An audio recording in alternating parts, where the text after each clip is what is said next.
নমস্কার বন্ধুরা, আজকে আমাদের আলোচনার বিষয়বস্তু রোগ ও ব্যাধিতে রত্নের যে নানা ব্যবহার করা হয় সেই সম্বন্ধে আমরা একটু আলোচনা করব। 1 নম্বর হচ্ছে দাঁতের রোগ। দাঁতের রোগের ক্ষেত্রে মুক্ত এবং পান্না কার্যকরী হতে পারে। এই সমস্ত তথ্যগুলি সাধারণ অবস্থায় এই ধরনের বেশ কিছু তথ্য আমরা পাই, যেগুলো আমরা বিভিন্ন ক্ষেত্রে হয়তো ব্যবহার করে থাকি।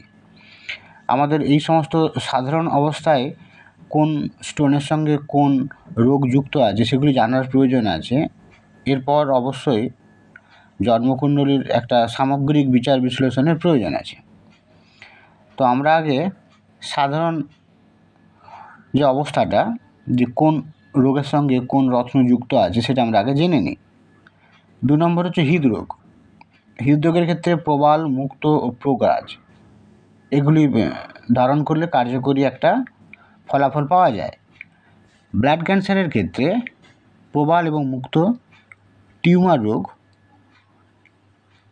এক্ষেত্রে প্রবাল, মুক্ত ও প্রোগ্রাজ। মাথার রোগের ক্ষেত্রে মুক্তা ও পান্না। উন্মাদ রোগ, এক্ষেত্রে শ্বেতপ্রবাল, চুনি ও মুক্তা। আমাশার ক্ষেত্রে প্রবাল, প্রোগ্রাজ ও মুক্ত। ধ্বজভঙ্গের ক্ষেত্রে হীরা, প্রবাল ও নীলা।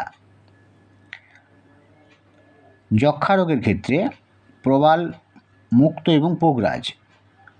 অম্ল এবং অজীর্ণ রোগের ক্ষেত্রে প্রোগ্রাজ, প্রবাল এবং মুক্ত। চোখের রোগের ক্ষেত্রে প্রবাল আর চুনি। দুর্ঘটনা প্রবণতার ক্ষেত্রে প্রবালকে প্রেসক্রাইব করা হয়। কুষ্ঠ রোগের ক্ষেত্রে প্রোগ্রাজ ও নীলা।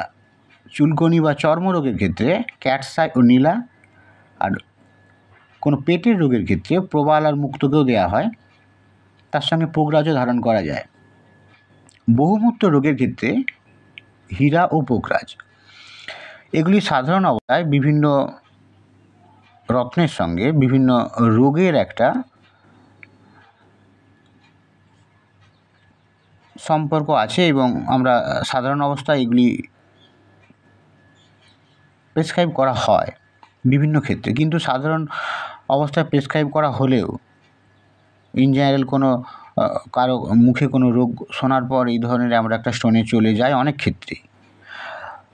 তো কিন্তু সবচেয়ে যেটি ভালো হবে সেটি হচ্ছে কি, যে তার এই ধারণাগুলিও মাথায় থাকবে এবং ব্যক্তির জন্মকুণ্ডলীর লগ্ন সাপেক্ষে ষষ্ঠ ঘর এবং তার অধিপতি কালপুরুষের রাশিচক্রে কোনভাবে অবস্থান করছে, সেই ভাব কী রোগের সঙ্গে যুক্ত এবং কোন গ্রহটি তার ষষ্ঠভাবের অধিপতি হয়েছে বা ষষ্ঠভাবে অবস্থান করছে।